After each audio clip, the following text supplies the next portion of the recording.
Hi everyone, Joy here. In today's video, I'm going to talk about the top 5 mistakes that people make when they build a sales funnel. And these are also the top 5 mistakes that can help you to get better conversion. Also keep in mind that, these are not the only things that can go wrong in a funnel. There's lots more little components here and there, but these are like my top 5 things. I've been building funnels for a wee while. I've got lots of experience behind my belt, and can I say that?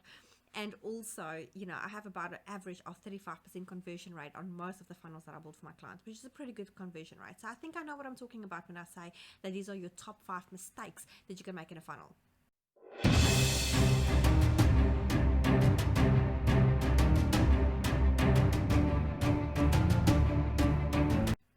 Let's dive into them. All right, first of all, I just want to tell you guys, I did not escape from some Eskimo grounds or whatever you want to call them.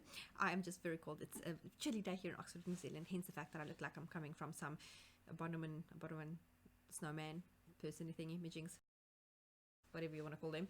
All right, so the number one mistake that people make when they build a funnel is that, and I've seen this many times, and I really wish you guys can just stop doing this, is that when I go into a funnel and I just go funnel hacking or look at other people's funnels, because I do like to geek out on these things, when I click on an ad, the ad takes me through to the website, aka the funnel is not selling me the thing that was in the ad. I see this happen more than often. Or the ad is this amazing, beautiful creation of an ad, and I click on the funnel and it's like, what? How's this even in relation with each other? Because either the funnel is super ugly, no offense, or it just doesn't talk to me. It doesn't tell me what I need to know about whatever that thing is that you talked about in your ad. So, and this is a big mistake that I see a lot. And it's just think of your messaging. Think of like how people feel when I click on the ad. If they feel like, oh, this product can actually help me to lose weight, and they click on your website and all they feel like you're talking about the benefits of the like the nutrition on it, they're like, well, the ad was telling me I'm going to lose weight and the funnel is telling me it's nutritious, so which one is it? So just be careful with your messaging. I know this is a weird example, but just think of the product that you're selling and just thinking it's like your messaging across the board the same. Does it make sense? If I have to click on your funnel and I click on your ad, am I going to get the same message? Because remember, a confused mind will never ever buy, and you have to make sure that you do not confuse your customers. Number 2, what I have for you is too much text. Okay, if the funnel is on desktop, it's okay, right? Because it spreads out across the screen. But if your funnel is on mobile and you scroll up and all you see is text, remember, it takes 7 seconds for your brain to go, I don't want to hear this anymore, because hello, we have an attention span of a goldfish just about. So what you need to do is you need to make sure that you keep people there. Hook them in all the time. Keep hooking them in. Like, make sure that their attention span stays on that page. And you do that by text and sorry, not text. I just said not text. Do that by clicking, having. Should I try that again?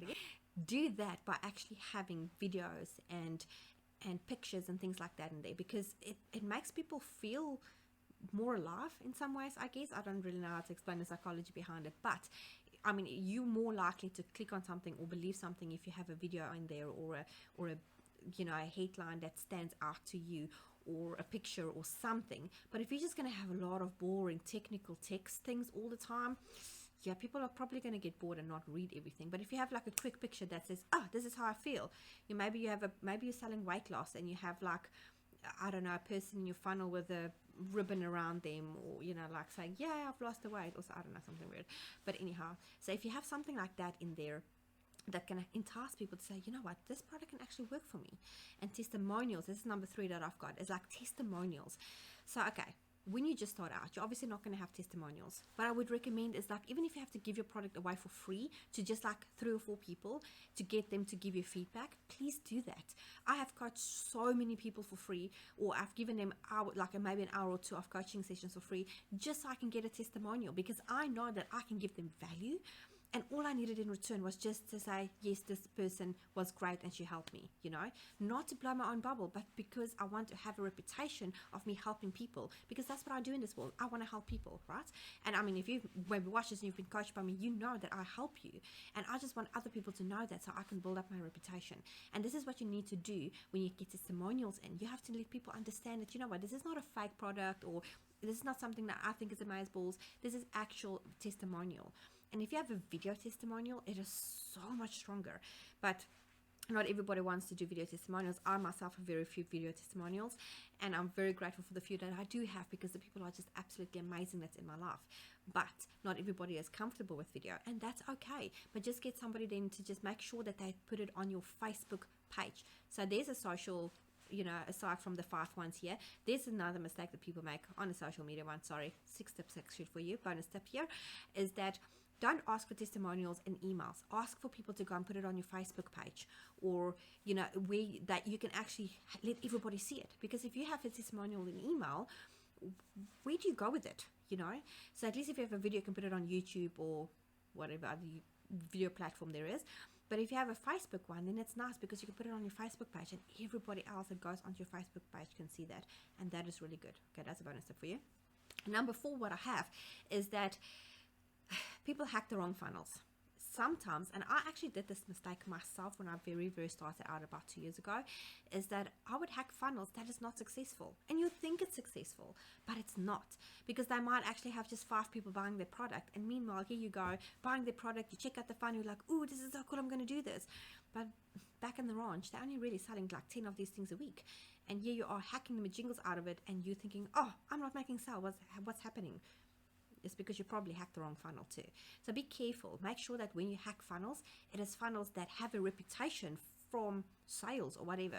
So if I want to sell like maybe something that has an energy of some sort, and maybe natural energy fizzy or whatever it is, make sure that whatever funnel you hacked to get that in your life, your sales cycle, whatever, make sure that it is something that has a reputation. You know for a fact that this funnel specifically made like maybe 10,000 sales in the last month or whatever it is, and make sure that it's a high conversion sale, and Google that.